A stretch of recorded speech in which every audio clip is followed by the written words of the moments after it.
but I've seen folks are trickling. So if you don't mind, we'll wait a few more minutes before we start the meeting. Good evening, everyone. Hello. Good evening. All right.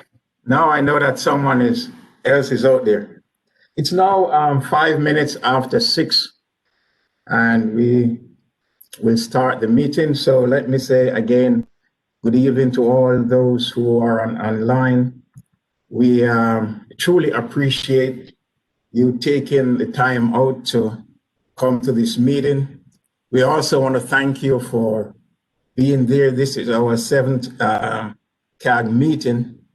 You have faithfully come to receive information, to participate in this project, and to disseminate information to your constituents. And for that, we want to say thank you. It has been a long road, but now we are only 35 days away from the start of this project. And so we have some information that we would like to pass on to you this evening.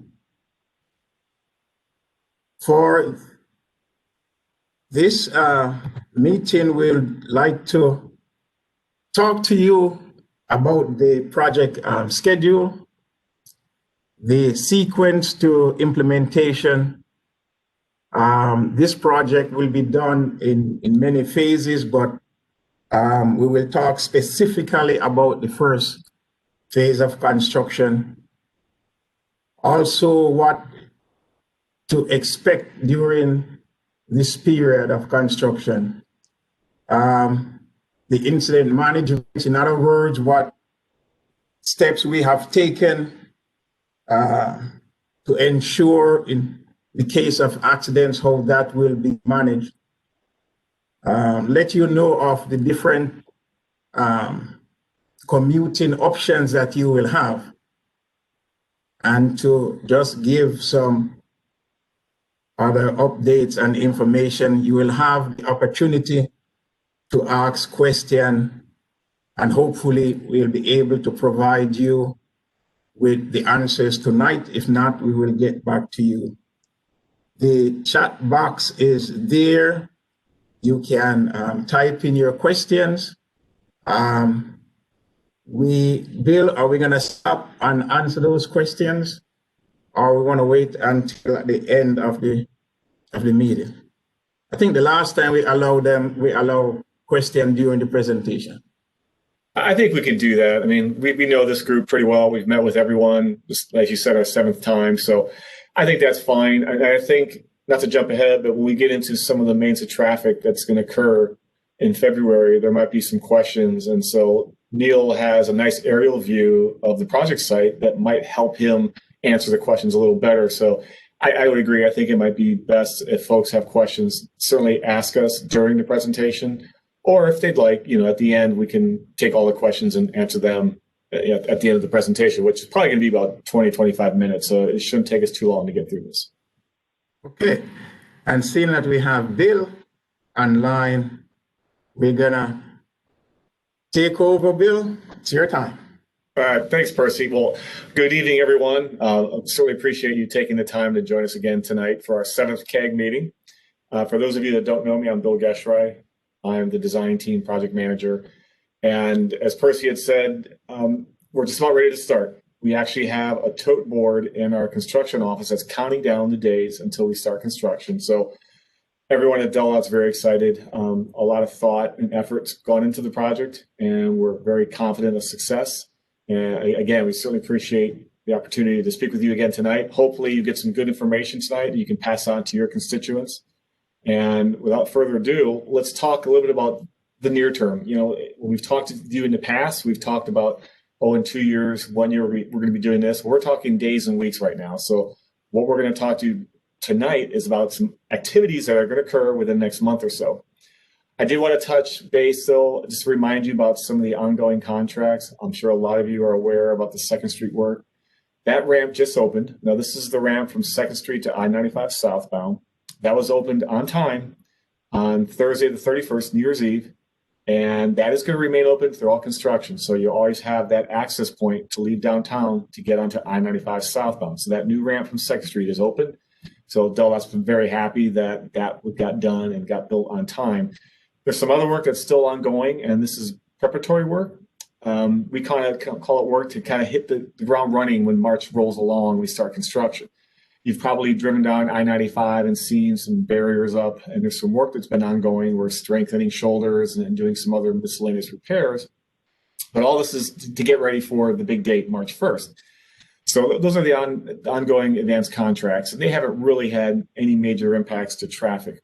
What will occur, and I think we mentioned this to you in November at our last meeting, is on February 12th, just a few weeks away, we are going to start taking lanes on I-95, and we will take a lane in each direction. So think of it this way: if you're on I-95 and you're driving, you have 3 lanes, you're going to be down to 2 lanes. If you're on a 2-lane section, you'll be down to 1 lane. But I-95 will remain open. And we will also have access in and out of downtown open at all times as well. So that's been a consistent message that we've been trying to relay over the last few months and years, that I-95 is open for business as well as access in and out of the city. So we wanted to talk to you a little bit tonight about what's going to happen on February 12th. That's when we start setting up maintenance of traffic. And what that means is we're going to set up temporary concrete barrier, restripe the interstate, redo some of the signs, put up new signs, and it's a pretty big coordinated effort. It's over a several mile length of the interstate. And to do it safely, our contractor, Kiewit, they need several days to do this. So they've targeted February 12th to start, and weather permitting, they should have everything done by March 1st. And come March 1st, we can actually start the physical construction of the project. So that's what we're targeting. In a couple of minutes, Neil Leary is going to talk to you about what to expect, what's going to transpire. Actually, even before the 12th, there's some things that'll be occurring that won't impact traffic, but there's some things behind the scenes that are going to occur. What's going to happen on February 12th? There's a very well orchestrated plan that's going to be implemented. And then on March 1st, we start construction. Again, we want to reiterate that this construction is 2 years of lane closures on I-95. We believe that weather permitting, we might be able to beat that, but we're pretty confident about the 2-year duration for the construction that will impact traffic. The overall construction could be 3 years, and that is 3 years for the main line project. The work that we've done last year for the 2nd Street ramp, that's not included in that 3 years, but that 3 years is really for the main project. But again, just want to reiterate, 2 years of lane closures on I-95. So that's kind of where we are. So we're gearing up for that. And Percy, if you go to the next slide, I'm going to bring up Neil to talk about what to expect. Like I said, we've got this plan in place. Neil's going to help choreograph this whole plan, but he's going to give you kind of a summary of what to expect in the next few weeks. Neil? Thank you, Bill. Good evening, everyone. Happy New Year to everyone. So what I'm going to do is walk through what will you expect between now and March 1st. So the first thing I want to talk about is pre-construction activities, which essentially could start tomorrow all the way through that February 12th date. So what's going to happen is there'll be installation and removal of signage. There is over 100 small advanced roadwork or detour signs that actually get installed, that have to be installed before that February 12th date. So between now and then, you'll see a lot of signs going up that'll be covered. So you won't see anything, but you will see that kind of activity going on. You're also going to see some temporary signalization that'll occur for the two-way operation on MLK Jr. Boulevard. There is a temporary signal that will be built that will actually occur between, again, now and that February 12th date. So from a maintenance of traffic standpoint, what you'll actually see is you're just going to see mainly off-peak lane closures. So your nighttime closures on 95, say your 9 to 3 during the day when you have lower volumes on the interstate. And that also would entail some nighttime or off-peak closures on city streets, because again, there is a lot of signs that have to be placed on city streets for detours that'll need to occur during the Phase 1A. And then there will be the potential for some off-peak temporary ramp closures, which again would be nighttime closures with adequate detours in place. So once all that preliminary work is done, starting the February 12th date, what is going to happen? So I'll give you some little tips of what will occur. So from a construction activity standpoint, there'll be over 30 overhead guide signs. So the big guide signs that you see on 95, over 30 of them are either going to be removed, have overlays, have new signs installed, have them relocated. Major undertaking will need to occur with pretty much every overhead guide sign on 95 for a 5-mile stretch. Installation and removal of pavement markings will need to start occurring. We need to essentially restripe the entire southbound 95 roadway for over 5 miles. So that is obviously going to be something that's going to take long. All the existing markings need to be removed, and all new temporary markings will need to be installed. Installation of concrete safety barrier. Again, there will be barrier that separates traffic. It is two-way traffic on the southbound bridge, but you need to install the safety barrier. It's over 5 miles of barrier that will actually be installed over that 2.5-week period, which again is the reason why it's not something that's going to occur overnight. It's going to be a very slow process that you'll see, but you'll see work occurring each day. Something's going to change out there. And then there's also some paving that needs to occur in 2 different locations, one for a temporary ramp connection. And then also we need to do some paving at a crossover area where traffic crosses over from the southbound side to the northbound side of the roadway. That work cannot be done until we are in and actually shift traffic, because of essentially we'd be putting a bump in 95 if we did it in advance. So all that work has to occur over that 2-week period. So from a maintenance traffic standpoint, what will actually occur to do all of that work I just mentioned? First of all, that's when the 24/7 lane closures are going to start on I-95 northbound and southbound. They will start first on 95 southbound, but there will be that 24/7 as Bill indicated. So starting that February 12th is when you'll start to see the traffic impacts, where a lane of traffic is removed off of 95 during that 2.5-week period to implement the MOT necessary. You're going to see a lane closure occur permanently for the US 202 ramp to 95 south. Right now it's a 2-lane ramp. It will become a 1-lane ramp.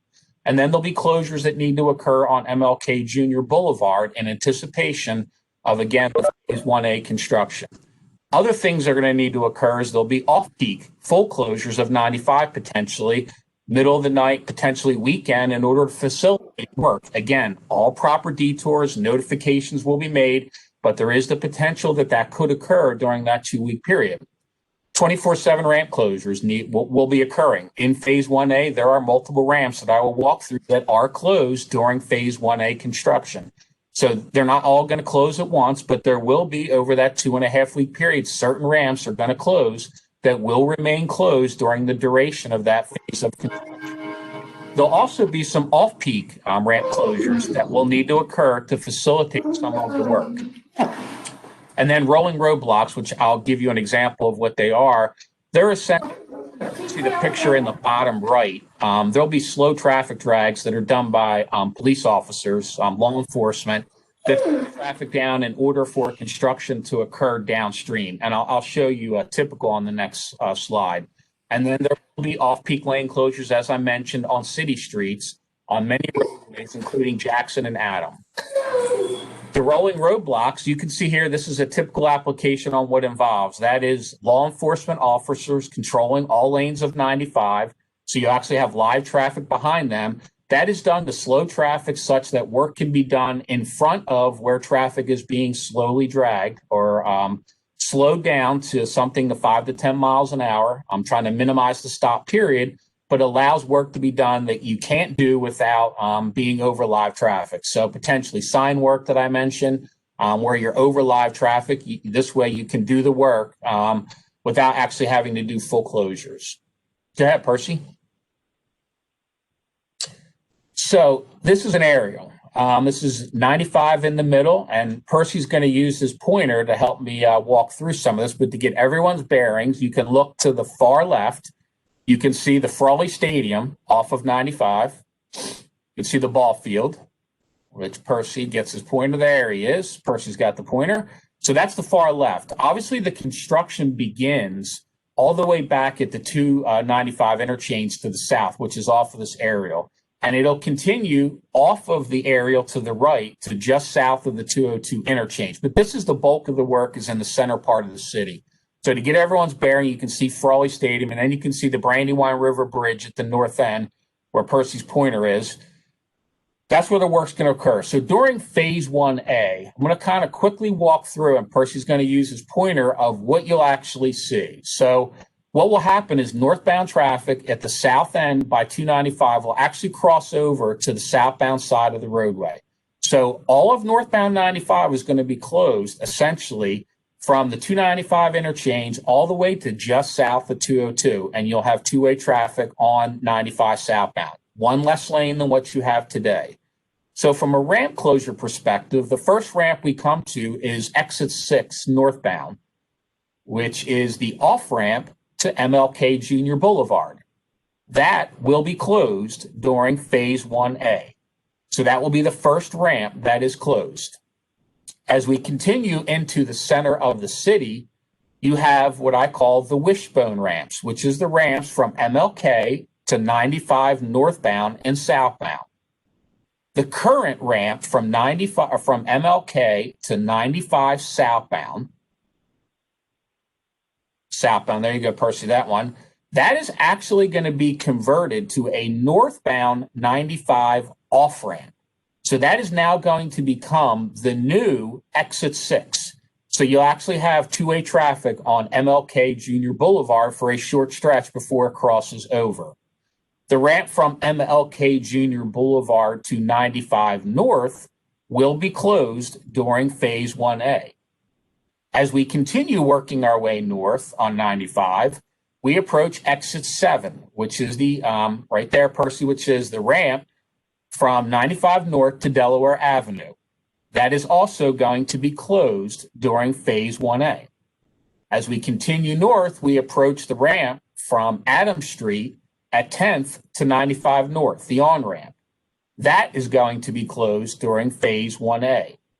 And the last ramp to northbound is the ramp from Delaware Avenue to 95 North. That will remain open during phase 1A. During phase 1A also, all of the other southbound on and off ramps are open during the entire duration of phase 1A. So all the on-ramps and off-ramps, so you have 3 off-ramps and you have 2 on-ramps, will all be open during that phase. Any questions specific related to that before we continue? When does 1A end? Excuse me? When does phase 1A, when is that scheduled to end? So phase 1A is scheduled to end, it would be in a fall 2021. Thank you. You're welcome. Okay, so what to expect? So traffic congestion. Yes, so pre-COVID, 95 during normal conditions during the rush hours, which would be your AM, say 7 to 9, and your PM, which would be 4 to 6, you had congestion. It was over capacity during those time periods. So obviously taking a lane away 24/7 on 95, DelDOT's not trying to say that there won't be congestion, there will be congestion. But DelDOT and the project team has really done steps to try and minimize the impacts that are going to occur. But the delay impacts will really depend on a lot of different things. One time a day, as I mentioned, the worst delays will be during the rush hour periods, which would be the AM and PM, as I mentioned.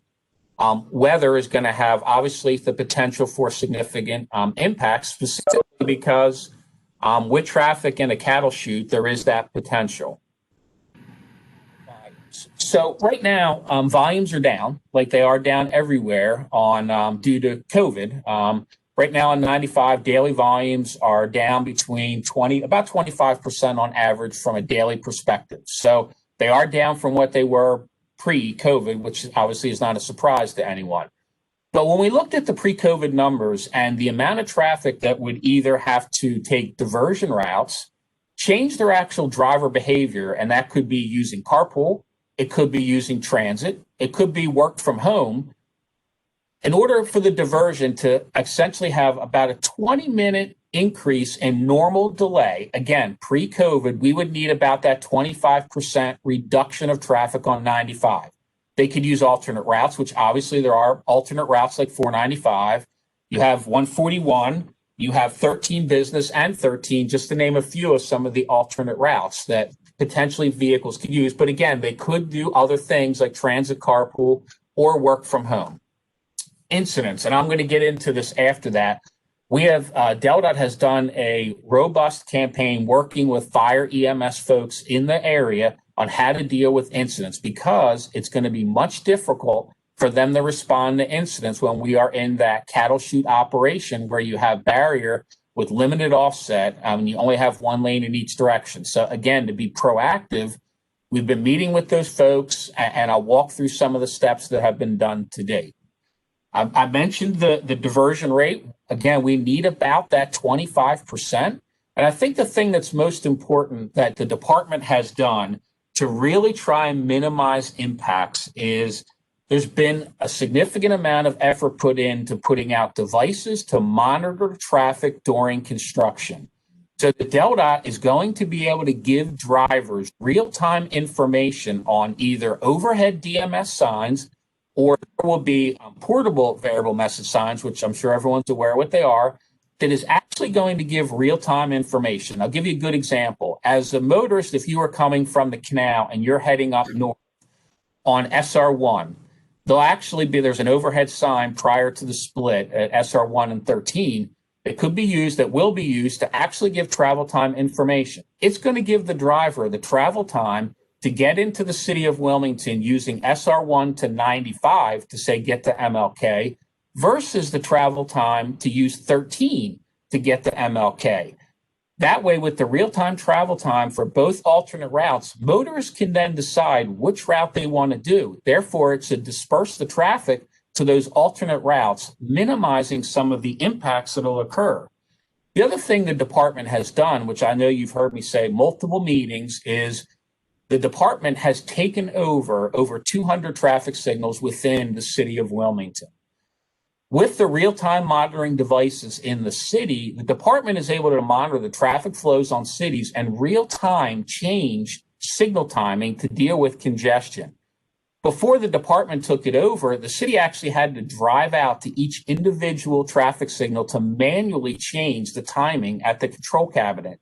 Now, that will be able to be done remotely at DelDOT's Smyrna Traffic Management Center.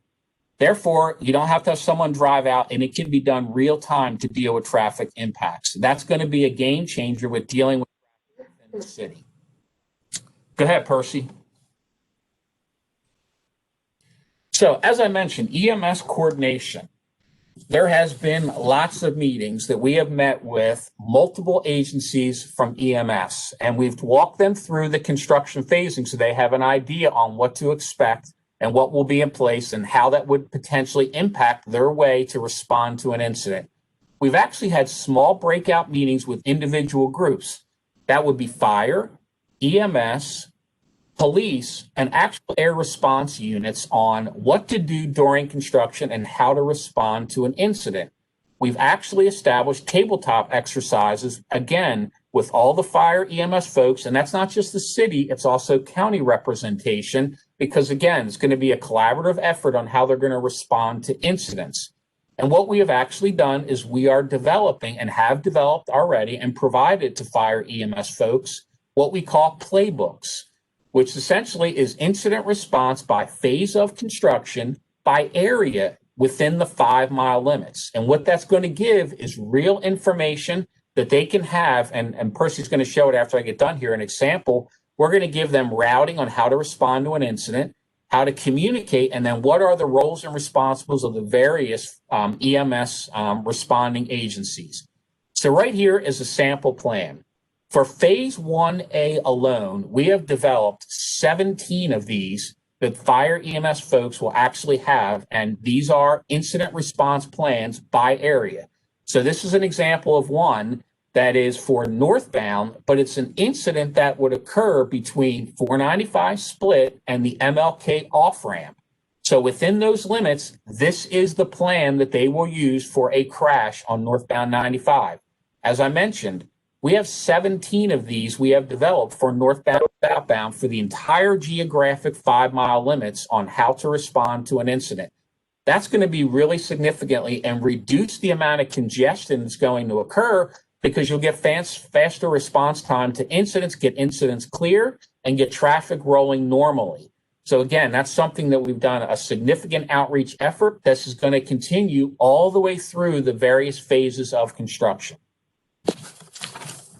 And Neil, Yes, sir. it's CR McLeod with DelDOT. I just wanted to add that we're also going to be doing some, doing a communications campaign in coordination with AAA, Mid-Atlantic, just helping people when there are minor collisions that we know that do occur, to have them as much as they possibly can to safely move out of the lane of traffic. I think the default is that you should just stop and wait for police to come and wait. What we're trying to avoid is a gridlock situation. So we'll be putting out some messaging again. If there are those minor collisions where vehicles are still able to be moved, asking, just reminding folks to move as far out of the lane of travel as they possibly can, given the limited road surface, so that we don't have a situation where traffic comes to a complete stop when there are ultimately those types of incidents.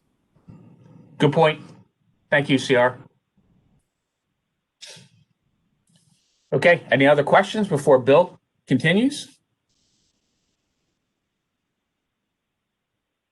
Thanks, Neil. You get the next slide first. I don't see anything in the chat box. Oh, I see something.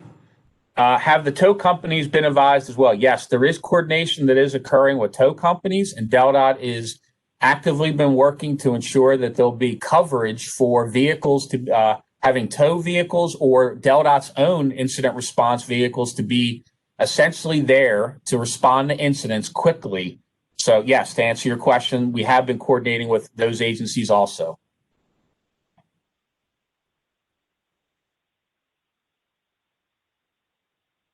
Thanks, Neil. Thank you. Yeah, that's a lot of great information. As you can see, there's a lot of planning that's gone into this. This just didn't happen overnight. We've been working on this actually for a couple of years now. And the other thing we've been working on is our public outreach program, which this group is a major part of, a major component of that public outreach. And, information is our best weapon to help everyone navigate through the potential congestion on I-95 during the work. And so we want to talk a little bit about how do we mitigate all this congestion. Neil talked about, the emergency plan, incident management plan, but we just wanted to highlight again, not only these workshops, but also the website. This, the www.restorethecorridor.com, that's going to be your one-stop shop, your best location to get information about this project. It's going to be continuously updated. Another good source of information is the smartphone app. If you have the DelDOT app on your smartphones, we've actually included a special button for I-95, and that's going to give you a lot of real-time information about what's occurring along the corridor with the construction when certain things are happening. So those are really two good sources of information. One other thing that we wanted to highlight tonight as part of how we're going to mitigate the potential traffic congestion is how we're going to get through, how we can get to work, using commuting solutions. And so Kathleen Greer is going to speak here in a minute about that. Our goal here is to get cars off the road. Obviously, with the pandemic, traffic is a little lighter than it usually is, but it's going to come back. And when it does, we want to make sure we have things in play that people have some options on how to avoid I-95, or at least have the information at hand so they can minimize their delays on I-95. So we're going to talk about that here in a couple of minutes. DelDOT has completed a lot of local route improvements throughout the city of Wilmington.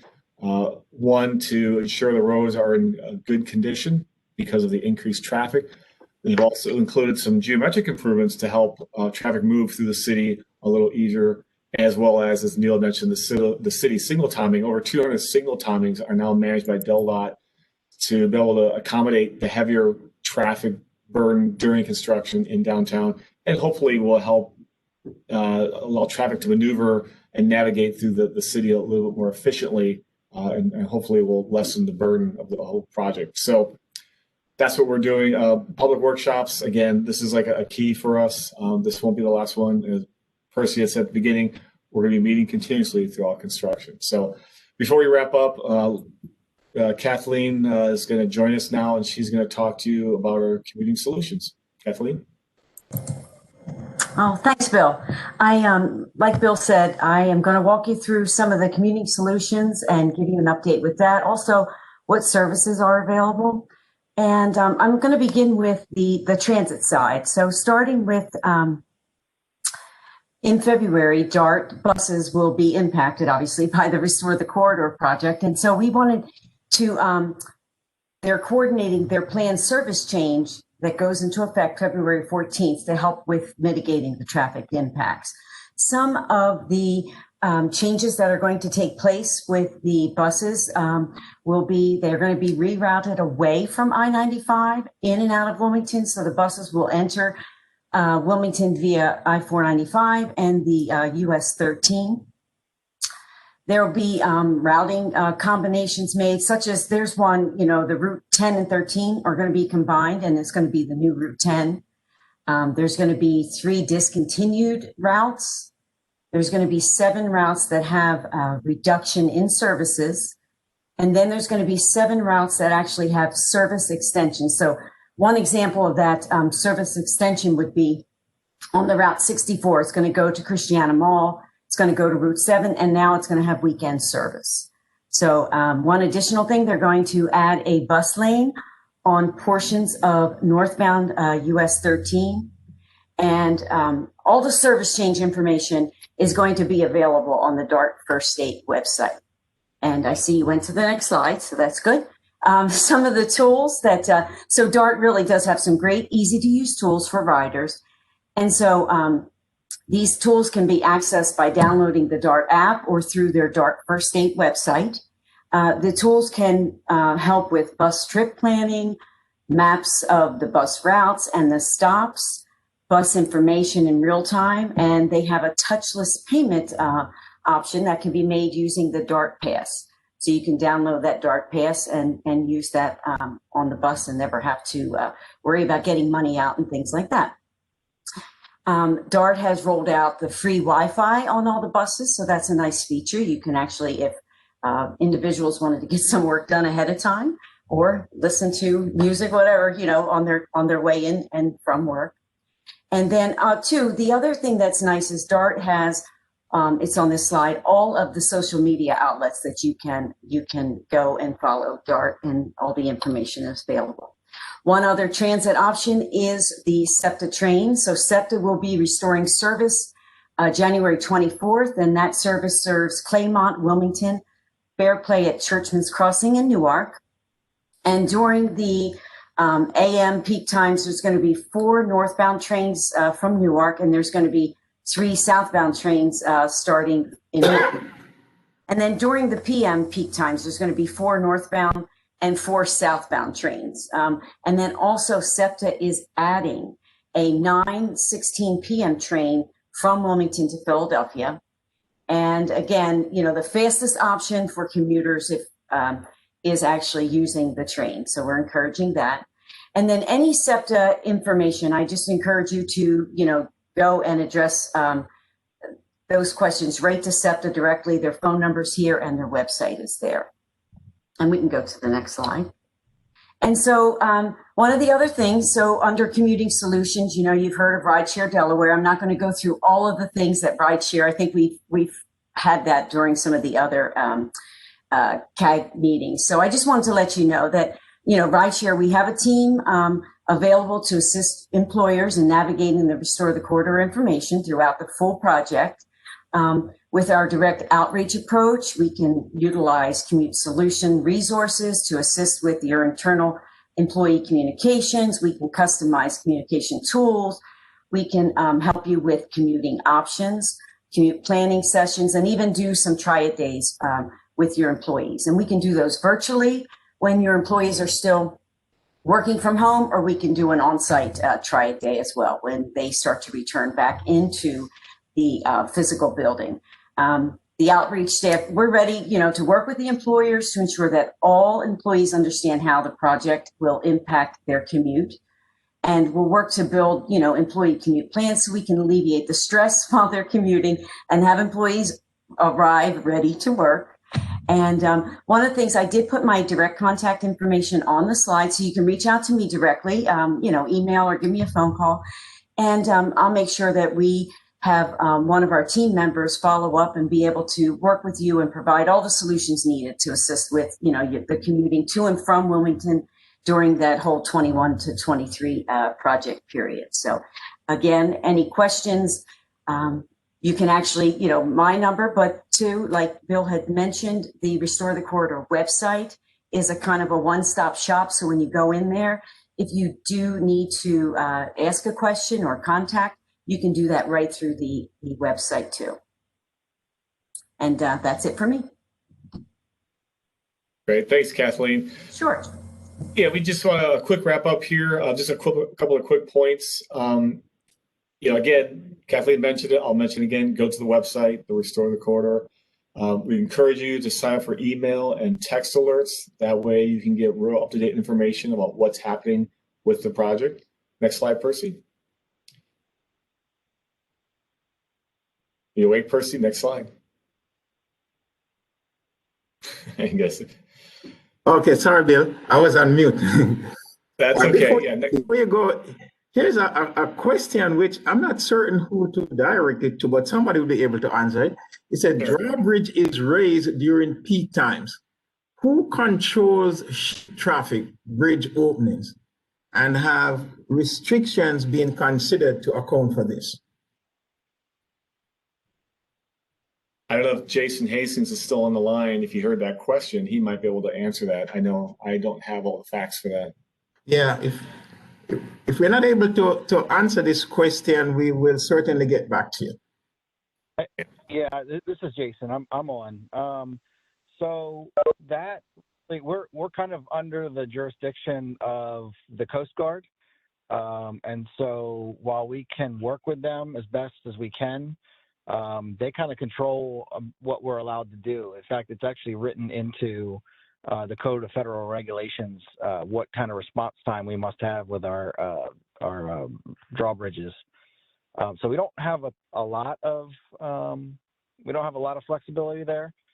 One of the things we can do, obviously, is look into what we can do with the Coast Guard and with some of the ships that use the Christina River, and see if we can't work something out so that maybe ships avoid the peak times, or maybe we can get a notice to Maryland to have them avoid peak times as best we can. So we'll see what we can do. Okay. There's one more question here. There are certain times of the day, peak travel times in the AM and PM, where the bridges are not permitted to open. So that's good. That's not a question. I guess it's information. Okay, Bill. Go to the next slide, please, Percy. So just one other comment, as you're aware, for information source, Dot has a Facebook and a Twitter page. And we also encourage you to log in 3 weeks when we have a public workshop open to the general public. It'd be a very similar presentation, but it'd be a good opportunity to hear some of the questions and concerns from the general community about the project. So that's going to be same time, WebEx again on the 28th. And before we wrap up our presentation, CR, if I could put you a little bit on the spot here, if you could give the group a quick overview of our PR campaign to date and what we're going to be doing moving forward, that would probably be really helpful. I don't know if CR is still on the call or not. He's back. Oh, there he is. Did you hear that request, CR? Absolutely. So many of you may have noticed that we've had for several months now a large billboard on it. Well, it's on the southbound side of 95. The billboard's actually facing toward 95. Just really advising folks of the coming project. We've since also added additional billboards, including the one on Route 202 southbound, just in the vicinity of the Taco Bell for folks who are familiar with that area. So we're been trying to push out information as broadly as possible. We're also ramping up our social media campaign. For those of you that do follow us on social media, we have started intermittently our countdown calendar, just advising folks of how many days until the project. That will actually go daily once we get to January 12th next week. So we're really just pushing out as much information electronically as we can. We continue to have meetings with civic associations. If there's groups that you're involved with that would appreciate a meeting, even if it's 10 minutes, 5 or 10 minutes for any group that you may be involved with, whether it's a civic association, a nonprofit group, or a local business, we are happy to jump on and give a very concise report about the project. Again, from what you're seeing here tonight. So please let us know if there's any other groups. We're trying to reach out as broadly as possible. Again, we've got the meeting coming on the 28th, and just want to make sure that there are no surprises with this, and everyone is aware of what's coming. So we'll also be issuing our survival guide that we've been working with our partners on with Remline in developing. So we're in the final stages of getting that developed. We're going to be starting some radio ads. We're really just trying to really get this out over every medium that we possibly can, so everyone is as informed as possible as this project gets off the ground. So please do not hesitate to contact us if you have questions, a suggestion for a group we should proactively reach out to that maybe we haven't thought of. We welcome your participation and feedback. It's critical for us as we undertake this endeavor. If I could piggyback off that for a second here, Ken Grant with AAA, and we've been having a series of meetings recently about this project, and we want to make sure that everyone is well informed as well. So first week of February, we're looking at sending an email out to all of our membership. That's about 160,000 people throughout Delaware, as well as members in Maryland, southeastern Pennsylvania, and New Jersey, to have them informed. And in that email, we are pointing heavily towards restorethecorridor.com. And we're also including information about Rideshare Delaware in that.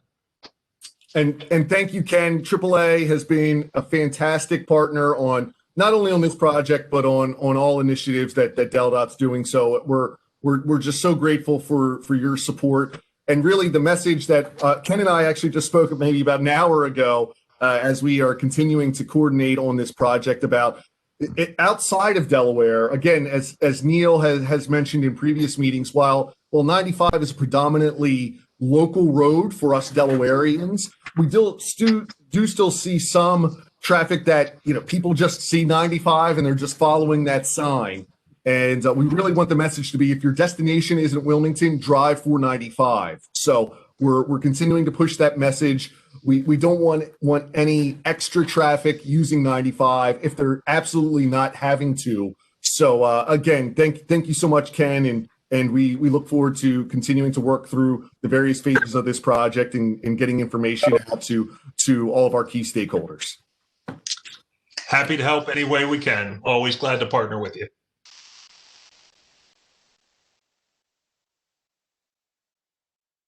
That's all we have. So Percy, I'll hand the baton back to you as our master of ceremonies. If we have any other questions, we'd be happy to answer them.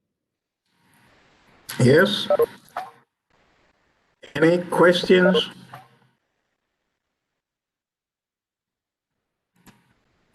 And here. Okay. Hey, Percy, So, this is Jason, again. I just wanted to reiterate something we were talking about just before we started tonight. Over the last few days, we've kind of we've got more and more information about the 141 and 95 project schedule, and we understand that it is there's going to be a little bit of overlap between that interchange project and the start of this big project. I know that previously we had thought that we were going to have that project, or at least the bridge work and the impacts to 95 completely done before the mainline 95 project started. However, obviously everyone's seen kind of the weather and some other things going on, and we've had some delays. And the good news is we're still ahead of schedule overall, the whole project schedule. It's just unfortunate that we are going to have some overlap. Now, we are any impacts to traffic from that project will be an off-peak, overnight intermittent lane closures. But the message is a little bit different than what we had before. Unfortunately, things just did not work out quite the way that we had hoped. But as I said before, we are still ahead of schedule on that project, just not as ahead as we were hoping, so that we could avoid overlapping with this project. We're going to continue to do everything we can. Neil's already outlined all the many tools that we've taken to try and get information out about best routes and travel times and all of that good stuff, and so that if there are delays during construction, that the traveling public will know immediately. And we're going to do our best on our end and working with our contractors to minimize whatever impacts they have to traffic throughout the overlap of construction. So I just wanted to share that. Not great news, but certainly not terrible news. We're going to, like I said, it's not really going to have a huge impact on traffic. Just it is just a little bit different than the message that we had previously passed along. Thank you, Jason. And Percy, if I could just add, as we wind down, just an ask of this group. We know that no one is looking forward to this, and this is going to be frustrating, especially in the initial going as everyone adapts to this change. If you're, we're relying on your feedback, and if you're hearing from your different constituencies, if there's things that we can be doing or doing outreach differently or better, please let us know. We know this is going to be difficult. We've, as you've seen over the past year, as this group has come together, we've really tried to cover all the bases and take a comprehensive approach to this. But again, we know there could be hiccups or things that may pop up that we may not have anticipated. Please let us know. We want to address. We want to be proactive and do what we can to help our residents, our commuters, our business community, get through this project as painlessly as possible.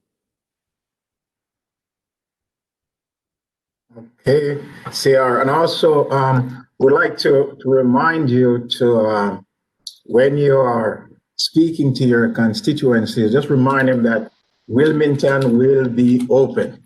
I'm putting a plug for the city of Wilmington here. Wilmington will be open, all right? I can see in the chat box there's nothing else, and so I don't want to keep you here unnecessarily. So once again, I want to thank you very much for your participation over these 7 minutes, which probably over almost 2 years.